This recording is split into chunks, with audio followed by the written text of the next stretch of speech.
Okay, so I just successfully cut off the back of my Subaru 360.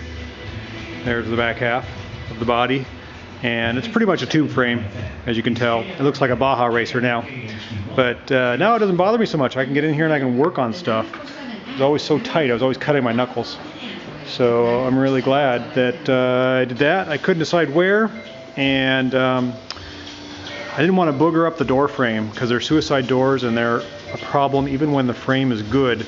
So I decided to cut the window right in the middle. I don't care if the windows rattle. So here we go. Do some more work now.